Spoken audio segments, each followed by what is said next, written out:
మీరందరూ చేసేది చాలా ఎక్సైటింగ్.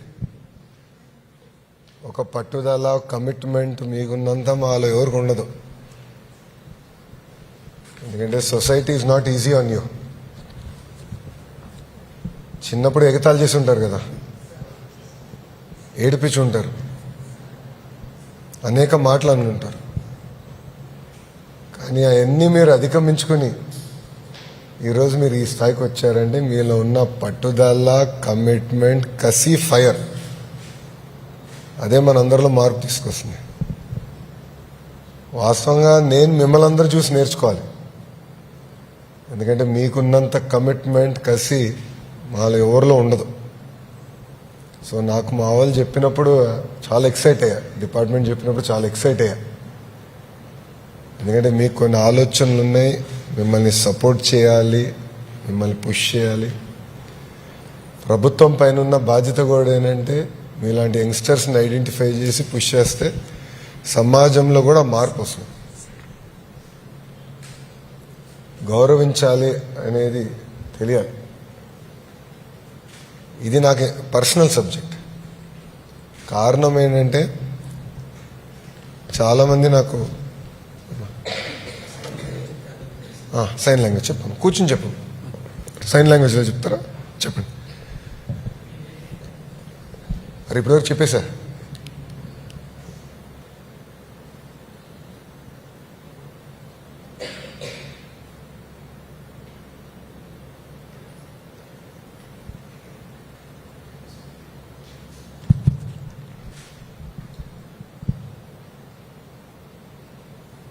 ఇక్కడ ఏంటంటే మా ఫ్యామిలీ మెంబర్ ఒకరికి చిన్నప్పటి నుంచి మాట్లాడేటప్పుడు తడబడ్డేవారు,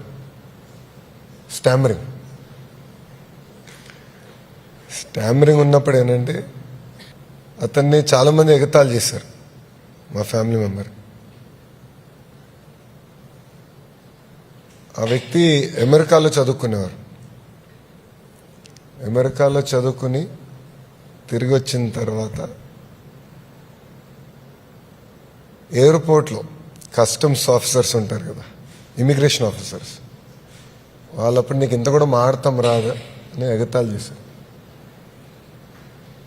సో అప్పుడు నేను తెలుసుకున్నా మీరు ఎంత ఇబ్బంది పడతారు. Society is not kind. దేవుడు ప్రతి కుటుంబానికి ఒక ఛాలెంజ్ ఇస్తాడు,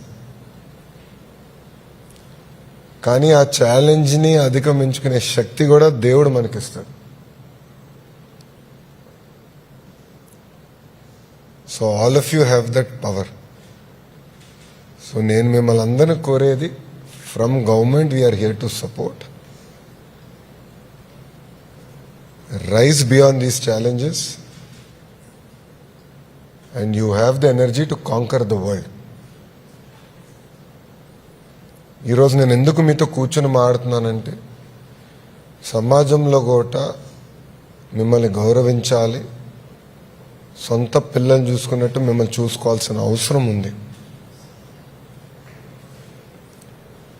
పదే పదే మేము కూడా కూర్చుని మీతో టైం టు టైం ఇంటరాక్ట్ అవుతేనే ఏ మార్పు అయితే సమాజంలో లోకేష్కి ఒక వ్యక్తిగా నేను ఆశిస్తున్నాను, ఆ మార్పు కొద్ది శాతం అన్నా మేము తీసుకురాగలుగుతామని అనుకుంటున్నాం. అందుకే ఈరోజు మీతో కలిసి మాట్లాడదామని, మీతో ఇంటరాక్ట్ అవుదామని. అసలు ఈ ఆలోచన మీకు ఎలా వచ్చింది, చేయాలని తప్పని ఎక్కడి నుంచి వచ్చింది? I want to hear from you. So ఎవరు మాడతారు ఫస్ట్? మాడతావా? మైకి అన్నా చెప్పమ్మా. నా పేరు విశ్వాస. నేను ఎన్టీఆర్ జిల్లా నుండి విజయవాడ రూరల్ మండలం వచ్చేసా. అంటే నేను ఇంటికాడ నుండి స్కూల్ నుండి ఇంటి దగ్గరికి ఉండేవాడిని, కానీ బయట ఫంక్షన్లకి వాటికి వెళ్ళేవాడిని కాస్త. ఎందుకు అందరూ నన్ను ఎక్కిస్తారు, ఏంట్రా నువ్వు ఇట్లా ఉన్నావు, అరే ఏంట్రా నువ్వేంట్రా ఇట్లా ఉన్నావు, అది అని ఎక్కించేవారు. నేను బాధపడేవాడిని సార్. బాధపడితే ఇంకా స్కూల్కి వెళ్ళేటప్పుడు ఇట్లా మా సంధ్యారాణి మేడం గారు ఇట్లా చెప్పారు, ఇట్లా అరే గుంటూరు దగ్గర నంబూరులో మీకు ఇట్లా అది ఎవరెస్ట్ బేస్ క్యాంప్కి సెలక్షన్లకి ఉన్నాయిరా, వెళ్ళరా అది అని చెప్పి. మేడం నేను వెళ్ళరా మేడం అది అన్న. దేనికి వెళ్ళవు అది అంటే, మేడం అక్కడ అందరూ నన్ను ఎక్కిస్తారు మేడం, అందుకే నేను వెళ్ళను మేడం అది అన్న. అంటే అరే అక్కడ మీలాంటి వాళ్ళేరా, నువ్వు ఎట్లా బాధపడుతున్నావో వాళ్ళు కూడా అట్లాగే బాధపడుతున్నారు, అందుకు నువ్వు వెళ్ళరా అది అని చెప్పారు. సరే మేడం అది అని వెళ్ళా. అక్కడ సెలెక్ట్ అయ్యా. గండికోట అడ్వాంట్ స్పోర్ట్స్ అకాడమీ దగ్గరికి వచ్చిన తర్వాత ఇంకా వీళ్ళందరూ నాకు పరిచయం అయ్యారు.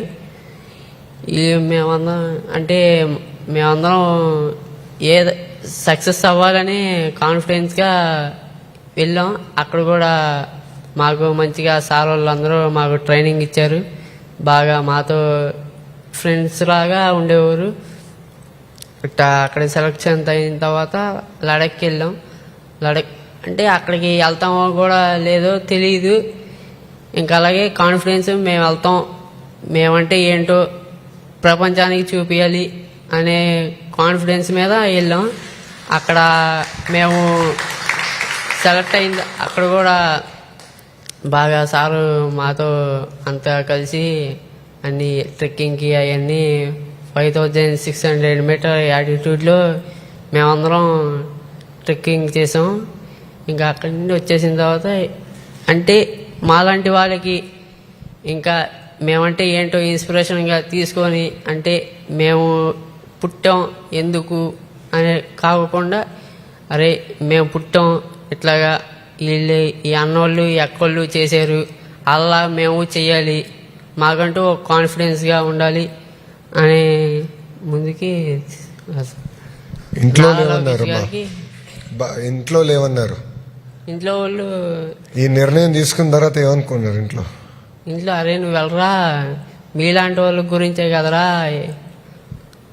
నువ్వంటే ఏంటో ఇంటికి స్కూల్కే తెలిసేదిగా తప్ప బయట ప్రపంచం అంటే నీకేంటో తెలియదు కదరా. స్కూల్లో ఫ్రెండ్స్ ఎవరు లేరు, ఎవరో మాట్లాడరు, అరే ఏంట్రా నువ్వు ఇట్లా ఉన్నావు ఎవరు, అందుకనే నువ్వు వెళ్ళరా, నిన్ను ఎగతాళి చేసిన వాళ్ళే మళ్ళీ నీ ముద్దుకు వచ్చి అరే వీడు ఇలా చేశాడరా అది అనేటట్టుగా నువ్వు ఎదగాలరా అది అని చెప్పారు. నన్ను మా పేరెంట్స్ ప్రోత్సహించారు. సో ఎవరు ఎక్కువ ప్రోత్సహిస్తారు, అమ్మనా నాన్న? ఇద్దరు సార్. ఇద్దరులో ఎవరు ఎక్కువ? ఇద్దరులో మమ్మీ సార్. అమ్మే కదా, అమ్మే కదా. అమ్మ ప్రోత్సాహం లేకపోతే మనందరం ఇక్కడ కూర్చోలేం కదా సార్. గుడ్ గుడ్ అమ్మా. మా అందరికి ఎంత అవకాశం కల్పించినందుకు, మాలాంటి వాళ్ళకి ఇంకా ముందుగా ఇంకా చేయాలని కోరుకుంటున్నాం సార్ మేమందరం. అవును, ఇంట్రెస్టింగ్ అని అంటే భారతదేశంలో ఎక్కడ జరగలేదు, ఫస్ట్ టైం ఇది జరుగుతుంది. సో చాలా సిస్టమేటిక్ గా చేయాలనేది మా ఆలోచన. ఇది కేవలం వన్ టైం కాకుండా ఎవ్రీ ఇయర్ మనల్ని ఐడెంటిఫై చేసి ప్రోత్సహించాలనేది ప్రభుత్వ లక్ష్యం. వన్ టైం ప్రోగ్రామ్ అంటే ఈజీ, బట్ సిస్టంలో పెట్టి కంటిన్యూస్ గా మిమ్మల్ని ప్రోత్సహించాలనేది ప్రభుత్వం బాధ్యత. మమ్మల్ని ఇన్స్పిరేషన్ గా తీసుకొని మిగతా జనరేషన్స్ కూడా అరే మేము ఎట్లా పుట్టామరా అనే కాకోకుండా, అరే మేము ఈ అన్నోళ్ళు ఎక్కోళ్ళు టచ్ చేశారా, మనం కూడా ఇట్లా చెయ్యాలరా, మనం అంటే ఏంటో ప్రపంచానికి చూపించాలరా అనేటట్టుగా కాన్ఫిడెన్స్. ఛాలెంజ్. జీవితంలో నా పాయింట్, నా థియరీ అంటే నేను బలంగా నమ్మేది ఏంటంటే ప్రతి కుటుంబానికి దేవుడు పరీక్ష పెడతాడు, ఏదో ఒక రకంగా పరీక్ష పెడతాడు. బయట నుంచి చూసినప్పుడు ఏమనుకుంటా అంటే ఆ కుటుంబానికి అన్ని ఇచ్చాడరా అని అనుకోవచ్చు, కానీ పరీక్ష పెడతాడు. ఏ కుటుంబానికి పరీక్ష లేకుండా అవుతూ పెట్టాడు దేవుడు, కానీ ఆ పరీక్ష జయించే శక్తి కూడా ఇస్తాడు. సో నేను ఎక్కడికి వెళ్ళినా ఇదే చెప్తా, ఎన్ని కష్టకాలాలున్నా పాజిటివ్ మైండ్తో, పాజిటివ్ ఓరియంటేషన్తో, కసి, మనలో కసి ఉంటే ఏమైనా సాధించగలుగుతాం జీవితంలో. మనలో కసి లేకపోతే వెనకాల మీ అందరూ ఉండి ఎంత ప్రోత్సహించినా మనం ఏం చేయలేం. అది నేను బలగనమే. ఒక గోల్ పెట్టుకోవాలి, ఒక టార్గెట్ పెట్టుకోవాలి, ఆ టార్గెట్ సాధించే వరకు వదలకూడదు సార్. బ్రేక్ఫాస్ట్, లంచ్, డిన్నర్, పడుకునే టైంలో కూడా దాని గురించి ఆలోచించాలి, ఎలా సాధించాలి. అది సాధించగలితేనే, అది సాధించిన తర్వాత నేను పడుకుంటానని మనలో ఎప్పుడైతే కసి వస్తుందో 100% వీ కెన్ అచీవ్ థింగ్స్. నేను చూసా జీవితంలోనే ఎంతో మంది చూసా, మాది చాలా పెద్ద కుటుంబం. సో సో నేను ఎంతో మంది సమస్యలు ఎదుర్కొంటాను చూశాను. వాళ్ళ కసున్న వాళ్ళందరూ బయటపెట్టారు. ఇంకెవరు మాడతారా? నమస్తే సార్, నా పేరు బోడిరెడ్డి సింధు. నేను గవర్నమెంట్ జూనియర్ కాలేజ్ చదువుతున్నాను, చంద్రగిరి మండలం. నేను తిరుపతి. ఎస్ సార్, నేను తిరుపతి డిస్టిక్ నుంచి వచ్చాను సార్. అంటే నేను కాలేజీకి వెళ్తాను, చదువుతాను, ఇంకా ఇంటికే సార్, ఎక్కడికి వెళ్ళను. నాకు తిరుపతిలో సెలక్షన్స్ ఉన్నాయి, స్పోర్ట్స్ ప్రోగ్రామ్ ఉందని నాకు మా మేడం చెప్పారు సార్. నువ్వు బాగా కష్టపడతావు కదా, నువ్వు వెళ్ళి ట్రై చేయి, నువ్వు ఏదైనా ట్రై చేస్తేనే కదా వస్తుంది, ట్రై చేయకపోతే ఏది రాదు కదా, ఒకసారి ట్రై చేయి వెళ్ళి అనేసి అని అన్నారు. నేను తిరుపతి డిస్టిక్ వెళ్ళి పార్టిసిపేషన్ చేశాను సార్. మళ్ళీ అక్కడ సెలెక్ట్ అయ్యాను. మేడం గారంటే ఎవరు? శ్యామల మేడం, రాజేశ్వరి మేడం అని ఉన్నారు. అంటే మేడం గారి రోల్ ఏంటమ్మా కాలేజ్ లో? మీరు జూనియర్ కాలేజ్ కదా, జీజేసీ గవర్నమెంట్ జూనియర్ కళాశాల నుంచి అక్కడ కదా? భవిత స్కూల్ ఉంది సార్. భవిత స్కూల్లో ఉంటారు మేడం. Madam sir. ఓకే. అక్కడ రాజేశ్వరి మేడం, శ్యామల మేడం అని ఉన్నారు. ఆ మేడం చెప్పారు సార్, నువ్వు వెళ్ళు, ఏం కాదు, నువ్వు బాగా కష్టపడతావు కదా, నువ్వు వెళ్ళు, నువ్వు సెలెక్ట్ అవుతావు, నీ నిజాయితీ, నీ కష్టమే నీకు నీ వెనకాల తీసుకొస్తుంది అని వెళ్ళాను సార్. అక్కడ సెలెక్ట్ అయ్యాను. అక్కడ సెలెక్ట్ అయిన తర్వాత గండికోటకి తీసుకెళ్లారు. గండికోటలో చాలా బాగా ట్రైన్ చేశారు, బాగా చెప్పారు. తెలియని కూడా చాలా చూసాం సార్, చాలా ప్లేసెస్. నేను అనుకున్నాను గండికోట వెళ్ళిన తర్వాత ఇన్ని ప్లేసులు కూడా ఉంటాయా అని అనుకున్నాను సార్. బాగా తీసుకెళ్లారు, బాగా సెక్యూరిటీ ఉంది, బాగా అంతా బాగుంది సార్. బాగా ట్రైనప్ చేశారు. మేము గండికోటలో బాగా ట్రైన్ అయ్యి హార్డ్ వర్క్ చేశాం కాబట్టి మేము లడఖ్లో చాలా ఎదుర్కొన్నాం సార్ బాగా. అప్పుడు మాకు లడఖ్ వెళ్తే మాకు ఈజీ అయిపోయింది సార్, ఈజీ అయిపోయింది సార్. అంటే ట్రక్ చేయడం అంటే ఎక్కువ ఇప్పుడు ఇక్కడే బాగా హార్డ్ వర్క్ చేసిన తర్వాతనే కదా సార్, అక్కడ కొంచెం వేరే కొంచెం ప్లేస్కి వెళ్ళిన తర్వాత కొంచెం ఈజీ అవుతుంది. మాకు బాగా బెనిఫిట్ అయింది సార్ అడ్వెంచర్ స్పోర్ట్స్ అకాడమీ గండికోటలో. అది వెళ్ళాం. అంటే మాకు కూడా అనిపించింది సార్ ఫస్ట్ 2 days 3 days, అది ఏంద్రబ్బా ఇది ఇంత నడిపిస్తున్నారు, మనం మళ్ళీ అవుతుందా అవ్వదా, ఎందుకు ఊరికే మనం ఇంటికి వెళ్ళిపోదాం అనుకున్నాను సార్. మళ్ళీ అనుకున్నాను, సార్ వాళ్ళు చెప్పారు ఏదైనా కష్టం తర్వాతే ఫలితం ఉంటుంది, మీరు కష్టపడాలి, కష్టపడిపోతే ఏది ఉండదు, మీరు కష్టపడితేనే ఆ ఫలితం మీకు వస్తుంది, ఆ కిక్కే వేరు ఉంటుంది అని అన్నారు సార్. సో నా జీవితంలో ఒక ఇంట్రెస్టింగ్ ఎక్స్పీరియన్స్. నేను పాదయాత్ర స్టార్ట్ చేసినప్పుడు కుప్పం నుంచి స్టార్ట్ చేసిన నా పాదయాత్ర. సో కుప్పం నియోజకవర్గంలో మొదటి రోజు పూర్తయి ఒక క్షణం ఆలోచించా, ఇంకా ఇన్ని రోజులు ఉందా. కానీ 2వ రోజు, 3వ రోజు, 5వ రోజు తర్వాత ఇంకా లెక్క పెట్టలా. అంటే ఎన్ని రోజులు అయిందని మేము మర్చిపోయినాం, ఇంకెన్ని రోజులు చేయాలని కూడా మర్చిపోయాం. అంటే ఎంజాయ్ చేస్తాం మొదలుపెట్టాం.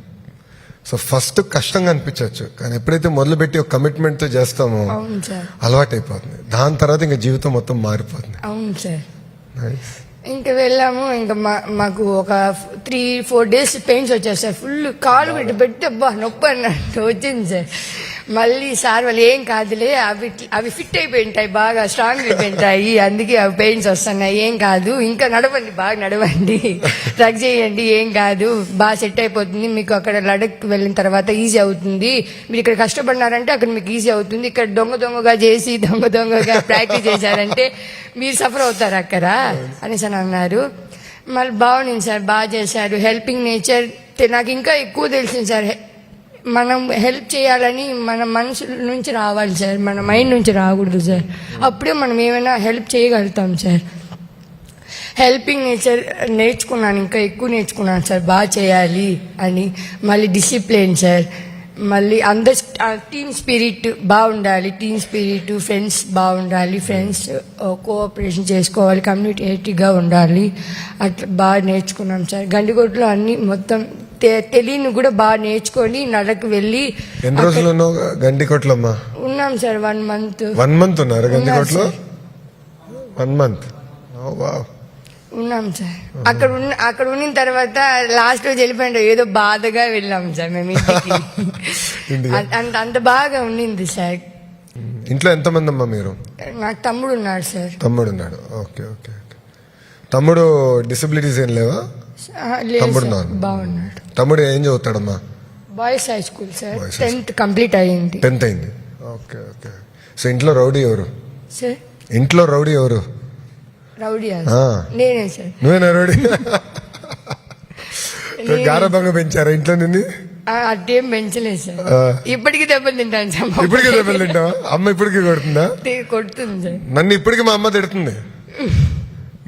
నాకు ఇంత వయసు వచ్చినా, నేను మంత్రిగా ఉన్నా, అమ్మకి మనం పిల్లలే. అవును సార్. వాళ్ళ అబ్బాయి వాళ్ళ అమ్మాయి. సో ఇప్పుడు కూడా నేను ఏమైనా తప్పు చేస్తే ఫస్ట్ ఫోన్ వచ్చేది మా అమ్మ దగ్గర నుంచి. ఇట్లెందుకు మాట్లాడినావు నువ్వు? పాదయాత్రలో ఒకసారి నేను కొంచెం స్పీడ్గా మాట్లాడేసా, నచ్చలే మా అమ్మకి. నాకు ఫోన్ చేసి ఇంకోసారి ఎప్పుడు ఇట్లా మాట్లాడొద్దని. సో అమ్మే అంటే వాళ్ళంతా మనం మంచి కోసమే చెప్తారు కదా. అవును సార్. అమ్మ ఎప్పుడు మనం మంచి కోసమే చెప్తారు. మన చాగంటి కోటేశ్వర గారు ఉన్నారు, నీకు తెలిసి ఉంటుంది. అవును సార్. ఆయన ప్రవచనలు చేస్తారు. నైతిక విలువల పైన పుస్తకాలు రూపొందించి పిల్లలకి ఇస్తున్నాం. ఆయన ప్రవచనకి వెళ్ళా, ఆయన చాలా మంచి మాట చెప్పాడు. అమ్మకి చెప్పలేని పని మీరు చేయొద్దు. విన్నాను సార్ ఇది. అది నాకు చాలా నచ్చింది. సో నేను ఇప్పుడు ఎక్కడికి వెళ్ళినా అందరికి అదే చెప్తాను, అరే అమ్మకి చెప్పలేని పని మనం చేయకూడదు రాబాయ్. అది చాలా పవర్ఫుల్. ఎందుకంటే జీవితాల్లో మనం చాలా నిర్ణయాలు తీసుకుపోతాం.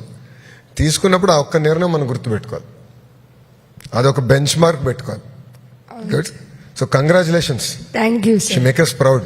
మాకు ఇంకా ఇంకా మంచి మంచి అవకాశాలు ఇవ్వాలని కోరుకుంటున్నాను. నేను లిఫ్ట్ ఇస్తా, తర్వాత మీరు నాకు అవకాశాలు కల్పించాలి. నేనేంటంటే నేను బలంగా నమ్మేది మన జీవిత ప్రయాణంలో, కూర్చోమ్మ చెల్లి, జీవిత ప్రయాణంలో ఎంతమందో మనకి హెల్ప్ చేస్తారమ్మా. అవును సార్. నేను ఈరోజు ఈ స్థాయికి వచ్చానంటే మా టీచర్స్ ఉన్నారు, మా ప్రొఫెసర్స్ ఉన్నారు. కార్నిగి మెల్లన్ యూనివర్సిటీలో నాకు మెంటర్గా ప్రొఫెసర్ రాజిరెడ్డి గారు ఉండేవారు. ఇప్పుడు కూడా ప్రొఫెసర్ గారు నాకు మెంటర్గా ఉన్నారు. సో నాకు ఎంతో మంది నాకు లిఫ్ట్ ఇచ్చినప్పుడు నేను ఇప్పుడు తిరిగి చేయాలి, ఆ ఇన్స్టిట్యూషన్కో ఆ వ్యవస్థని బలోపేతం, నా వంతు 1%, 2%, 5%, 10% నేను బలోపేతం చేయాలనుకుంటా. సో తిరిగి ఇప్పుడు బాధ్యత మీ పైన ఉంది. ప్రభుత్వం మీకు అండగా నిలబడుతుంది. మీరు కూడా ఇచ్చిన అవకాశాలు పుచ్చుకుని సమాజంలో ఏ మార్పు అయితే మనం ఆశిస్తున్నాం మనం చేసి చూపించాలి. అది చాలా చాలా అవసరం. లడ్డక్లో కూడా బాగుండింది సార్. ప్లేసెస్ అంతా కొత్త కొత్త ప్లేసెస్కి అంతా తీసుకెళ్లారు. ఎక్స్పోజర్ అంటే వేరే రాష్ట్రాలకి వేరే ప్రాంతాలకి వెళ్ళినప్పుడు మనం చాలా నేర్చుకుంటాం. అవును సార్. అక్కడ వాళ్ళ కల్చర్ ఏంటి, వాళ్ళ విధానాలు ఏంటి, అప్పుడు మనలో కూడా చాలా మార్పు వస్తుంది దానివల్ల. సో ఇది కేవలం ఒక ట్రెక్కే కాదు. నా ఆలోచన ఏంటంటే ఆ ఎక్స్పోజర్ వల్ల మనలో మార్పు వస్తుందని నేను బలంగా నమ్ముతా. అవును సార్. గుడ్. అక్కడ బాగుండింది సార్. మంచి వెదర్ ఉన్నింది. అక్కడ ట్రక్ చేసేటప్పుడు బాగా అనిపించింది. పోయేటప్పుడు కొంచెం కష్టం అనిపించింది, కానీ ఎందుకు? దిగి వచ్చే తర్వాత అంటే కొంచెం ఎక్కువ కూల్ కదా సార్. చల్లగా ఉంటుంది. కొద్దిగా అలవాటు అవ్వలేదు కదా సార్. ఒక ఎంత ఉండే టెంపరేచర్ అక్కడ? సెకండ్ డే -5 అన్ని తట్టుకున్నారా అందరూ? గుడ్. ఇంకా డెవలప్ అవుతాం సార్. 100% అమ్మా అవుతాం. ఎందుకంటే దేవుడు మనకి ఒక అవకాశం ఇచ్చారు. అవును. ఇప్పుడు నాకు కూడా మీకు అవకాశాలు కల్పించి అవకాశం నాకు కల్పించాడు దేవుడు. అది నేను ఆలోచిస్తా. నో గుడ్, కంగ్రాచులేషన్స్, గట్టిగా థ్యాంక్ యూ చేయాలి. సార్. మాకు ఇటువంటి అవకాశం ఇచ్చినందుకు ధన్యవాదాలు సార్. థ్యాంక్ యూ అమ్మా. మనకి అడ్వాంటేజ్ కూడా ఏంటంటే గౌరవ ముఖ్యమంత్రి గారికి నేను ఎప్పుడన్నా చెప్తే, సార్ ఇట్లా ప్రోగ్రామ్ అనుకుంటున్నట్టు చేయాలంటే 100% చేసింది అంటారు. సో మమ్మల్ని ఎప్పుడు ఆపరు ఆయన, ఇన్నోవేటివ్ ప్రోగ్రామ్స్ చేయాలని అంటారు. అందుకే కూర్చోమ్మా, దగ్గర పెట్టు. మా ఏసీలేం రూపా కీడుకోట చాలా బాగుంది. ఇటుకి చాలా మంది అమ్మ హ్యాపీ ఉంది. హ్యాపీగా ఉన్నాం. తర్వాత కీడుకోట నేను ఇష్టం చెప్పి పద పుట్టిన టైం అది అందరూ ఫ్రెండ్ నేను ఇష్టం చాలా భయం లేదు. హ్యాపీ బాగుంది, భయం లేదు. తర్వాత అమ్మ పాప చాలా బాగుంది. అవును. తర్వాత ఇటుకి పుచ్చు లోపలికి చెప్పు మా అవునా? అమ్మ హ్యాపీ ఉంది. డూ ప్యాపీ ఫోటో ఫ్యామిలీ చాలా మంది వేడుకు అంత చెప్పింది. డాడీ చూసాను, అమ్మ చాలా మంది వచ్చిన డాడీ మాట కొట్టు, స్టాప్ మాట కొట్టు, అమ్మ డాడీ వచ్చి మర్చిపో. నేను సరే. సో థ్యాంక్ యూ మా. సో నీ సక్సెస్ వెనకాల అమ్మే. తర్వాత వాళ్ళ ఫ్రెండ్స్ దగ్గర అయ్యారా, ఊర్లో ఉన్న ఫ్రెండ్స్ అందరు క్లాప్స్ కూడా పెట్టారా?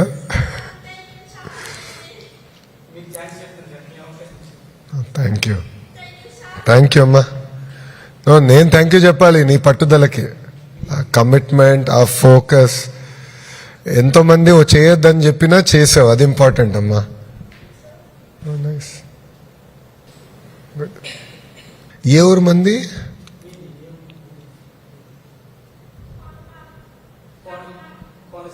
ఓ కాకినాడ. ఓ నైస్, గుడ్. 9th class.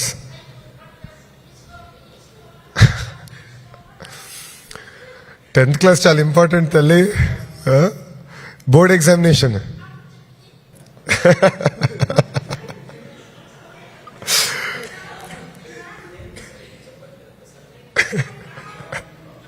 సరిగ్గా చెప్తున్నారా? Okay, good. కంగ్రాచులేషన్స్ అమ్మా. కానీ బాగా చదవాలి. 10th కూడా వెరీ ఇంపార్టెంట్ ఎగ్జామ్స్. మారుతా ఉన్నానా మైక్ ఇక్కడి?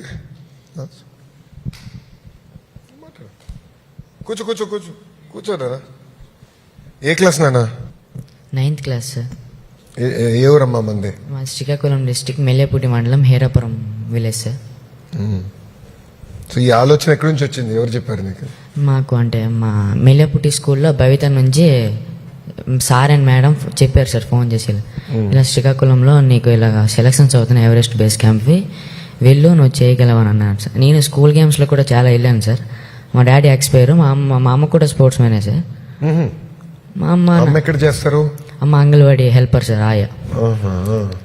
అమ్మ కూడా సపోర్ట్ చేసిన, స్కూల్ గేమ్స్లోకి వెళ్తున్నావు కదా వెళ్ళు, ఇది కూడా నువ్వు చేయగలవని పంపించారు సార్. వెళ్ళా, సెలక్షన్స్ అయ్యి శ్రీకాకుళం సెలెక్ట్ అయ్యాను సార్. సో శ్రీకాకుళం నుంచి గండికోట వరకు వెళ్ళావు? Yes sir. అయితే గండికోట అడ్వెంచర్ స్పోర్ట్స్ అకాడమీలో మాకు ట్రైనింగ్ అయింది సార్. 1 month ట్రైనింగ్ బాగా జరిగింది సార్. అక్కడ డిసిప్లైను, టీమ్ స్పిరిట్ అన్నీ నేర్చుకున్నాం సార్. అంటే ఏం తినాలి ఏం తినకూడదు కూడా నేర్పించారు? చెప్పారు సార్. అయితే అక్కడ ట్రైనింగ్ అయిపోయింది సార్, అన్ని బాగా చూసాము, మంచిగా చేశారు. తర్వాత ఇంటికి వెళ్ళిపోమని లడక్ అంటే సెలెక్ట్ అవుతామని అంటే చెప్పలేదు, అప్పుడే చెప్పలేదు, ఫోన్ చేసి చెప్తామని అన్నారు. ఇంటికి వెళ్ళాక సెలెక్ట్ అవుతాను ఆలోచించుకుని అలా ఉన్నాను సార్. తర్వాత చెప్పారు ఫోన్ చేసి, ఇలా సెలెక్ట్ అయ్యే లడక్ ట్రైనింగ్కి డ్రెస్ అన్ని సర్దేసుకొని రెడీగా ఉన్నాను. లడక్ ఫస్ట్ మేము ఎంత ఫిట్ అయ్యామంటే సార్, అడ్వెంచర్ స్పోర్ట్స్ అకాడమీ వాళ్ళు ట్రైనింగ్ ఇచ్చినందుకు మేము ఎంత మంచిగా ఫిట్ అయ్యాం సార్. సో అంతా అమ్మ ప్రోత్సాహం. Yes sir. సో ఊరోళ్ళు ఏమంటున్నారు ఇప్పుడు? ఊరోళ్ళ సార్, ఊరోళ్ళు నాకు ఫస్ట్ వెళ్ళలేదు సార్, స్కూల్ గేమ్స్లో వెళ్ళినట్టుగా వీడి మీద చేస్తా ఫస్ట్ చెప్పాను ఇలా వెళ్తున్నానంటే, నువ్వు చేయగలవురా, నీ మీద అందరికీ నమ్మకం ఉంది, వెళ్ళు అని అన్నారు సార్. చెప్పారు సార్. గుడ్. సో ఊరు ప్రోత్సాహం ఉంటే ఇంకెక్కువ చేయొచ్చు. Yes sir. Good. Any advice? ఎలా ఇంకేం ఇంప్రూవ్ చేయాలి సార్? స్కూల్ ఎడ్యుకేషన్లో ఇంకా ఎలాంటి మార్పులు చేర్పులు చేయాలి? స్కూల్ ఎడ్యుకేషన్స్లో బాగానే ఉంది. ఏంటి ఇంప్రూవ్ ఏం చేస్తే బాగుంటుందమ్మా? ఇంకా ప్రభుత్వ పాఠశాలలో ఎలాంటి మార్పు వస్తే బాగుంటుంది అనుకుంటున్నారు మీరు? సార్ ఆల్రెడీ మీరు అన్ని మార్పు చేసేసారు సార్ స్టార్టింగ్. ఇంకేం చేస్తే బాగుంటుంది? ఎందుకంటే నా ఫోకస్ కూడా ఏంటంటే, ఒకటి ఫిజికల్ ఫిట్నెస్, ఇది ఒక భాగం. రెండోది మనకి దివ్యాంగులు కూడా మనం ఆదుకుని వాళ్ళని ప్రోత్సహించాలనేది రెండోది. మూడోది కూడా ఏంటంటే ప్రభుత్వ పాఠశాల లెర్నింగ్ అవుట్కమ్స్, అంటే మ్యాథ్స్ కానీ ఇంగ్లీష్ కానీ లెర్నింగ్ అవుట్కమ్స్ పైన ఎక్కువ శ్రద్ధ పెట్టాలనేది నేను డిపార్ట్మెంట్ కూడా చెప్పిన. చేసి ఇప్పుడు ఇంకా మానిటరింగ్ చేసి ఇక్కడ నుంచి చాలా పకడ్బందీగా లెర్నింగ్ అవుట్కమ్స్ తీసుకురావాలి. ఎందుకంటే మీ తల్లిదండ్రులు కూడా ఏంటంటే ఒక బాధ్యతతో మిమ్మల్ని మా దగ్గర పంపిస్తారు. సో బాధ్యతగా మేము స్వీకరించి పనిచేయాలి. ఏదో పిల్లొచ్చారు ఏదో చదువు చెప్పాను కాకుండా లెర్నింగ్ అవుట్కమ్స్ రావాలి. ఎందుకంటే నేను ఈరోజు ఈ స్థాయిలో ఉన్నానంటే మా ఉపాధ్యాయులే, మా టీచర్స్ వాళ్ళు సరిగా చూసుకున్నారు, టైం టు టైం నన్ను గైడ్ చేశారు కనుక నేను ఈరోజు ఈ స్థాయికి వచ్చా. సో అది నేను ఎప్పుడు మర్చిపోలేను. సో ఇది చాలా చాలా అవసరం. గుడమ్మా, అందరికీ congratulations. Thank you sir. We will stand by you. ప్రభుత్వం మిమ్మల్ని ఆదర్శంగా తీసుకుంటుంది. మిమ్మల్ని ఐడెంటిఫై చేస్తాం. కూర్చోమ్మా, చెప్తా చెప్పు. ఈ అవకాశం మాకు కల్పించినందుకు ఈ ప్రభుత్వానికి మీకు మనస్ఫూర్తిగా ధన్యవాదాలు తెలియజేసుకుంటున్నాను సార్. థ్యాంక్ యూ అమ్మా, థ్యాంక్ యూ. సో నేను ఇక్కడ 20 మందిని హెల్ప్ చేశా. నేను మిమ్మల్ని అందరం కోరేది మీ జీవితంలో ఒక్కొక్కరు కనీసం 10 మందిని హెల్ప్ చేయాలి. చేయొచ్చు కూడా, ఆ శక్తి మనలో ఉంటుంది. మనం ఒక్కొక్కరిని జాగ్రత్తగా చూసుకుంటే సమాజంలో మార్పు తీసుకురావచ్చు. ఒక వ్యక్తి సక్సెస్ అయ్యాడు, ఒక వ్యక్తి ఎదిగాడంటే అతను ఏ స్థాయిలో ఉన్నది కాదు, ఎంతమందిని అతను కలిపి తీసుకెళ్ళాడు అనేది ముఖ్యం. సో మీలో కూడా బాధ్యత ఉంది, మీరు బాధ్యత స్వీకరించాలి. ఒక్కొక్కరు కనీసం ఒక 10 మందిని మీరు లాగాలి, బయటికి తీసుకెళ్ళాలి. మీరు ఒక ఆదర్శంగా నిలబడ్డాలి. ఎందుకంటే మన్ని ఎవరన్నా చిన్న చూపు చూడాలన్నా, తక్కువ మాట్లాడాలన్నా 10 సార్లు ఆలోచించాలి. అలా చేయాలి. అది ఇక్కడున్న మనందరి పైన ఉంది బాధ్యత. నా పైన ఉంది, మీ పైన ఉంది, అందరిపైన బాధ్యత ఉంది. చేస్తారా? పట్టుదలతో, కసితో కలిసి పనిచేద్దాం. Good, congratulations once again. Thank you అమ్మా. ఏవి ఉందా, ఏవి పెట్టండి. Some journeys begin with a summit. This one began with a decision. Special people, special stories, but one shared dream. The journey began with 919 students from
towards the legendary Everest Base Camp Trail.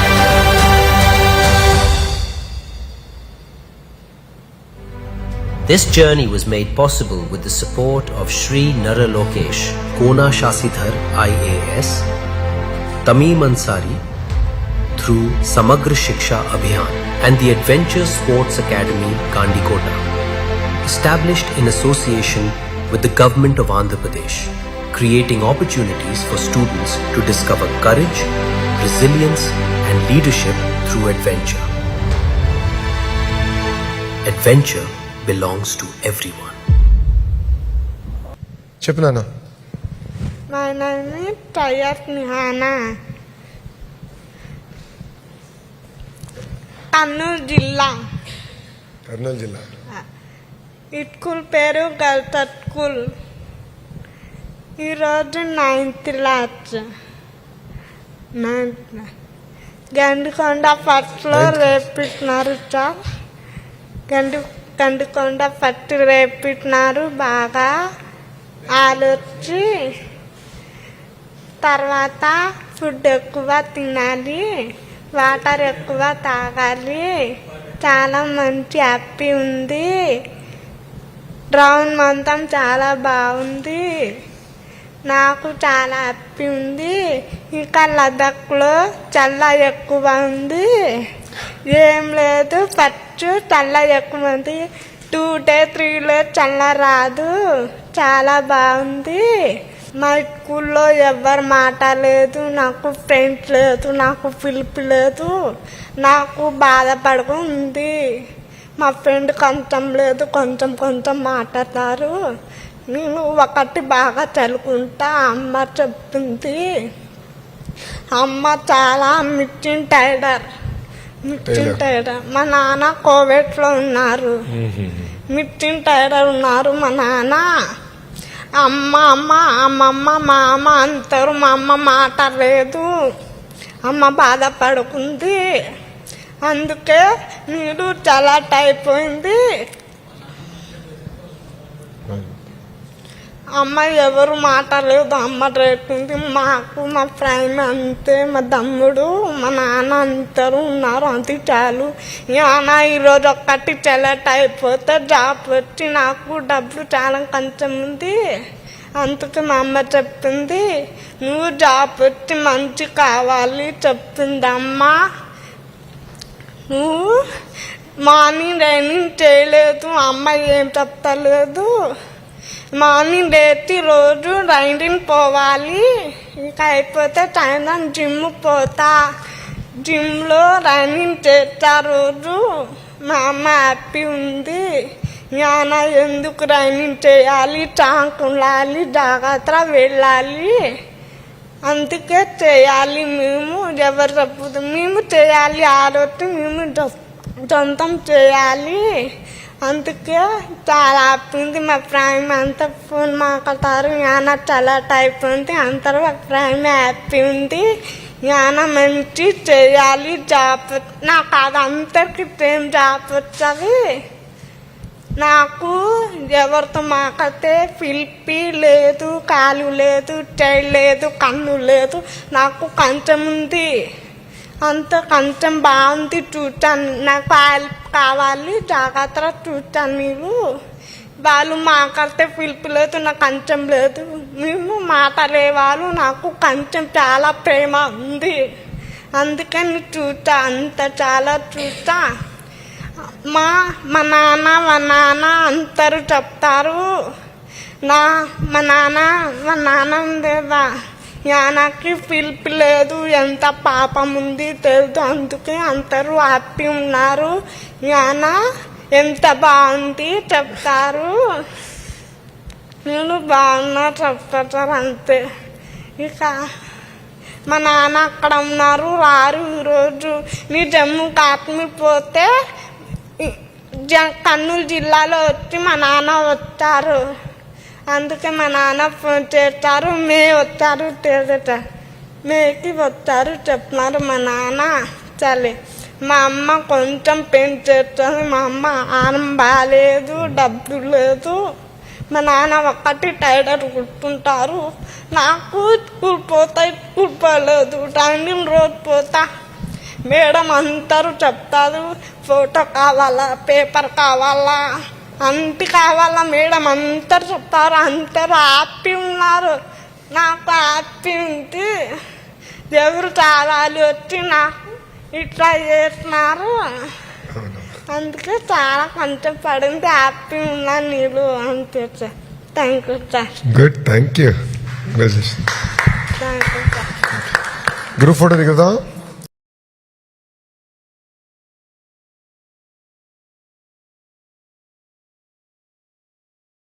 ఈ video నచ్చితే like చేయండి. అలాగే మా channel ని first time కనుక చూస్తున్నట్టయితే ఇప్పుడే subscribe చేసుకుని పక్కనే ఉన్న గంట సింబల్ ని యాక్టివేట్ చేసుకోండి. అప్పుడే మేము పెట్టే ప్రతి వీడియో మీకు నోటిఫికేషన్ గా వస్తుంది. అలాగే ఈ వీడియో పూర్తిగా చూసినందుకు ధన్యవాదాలు.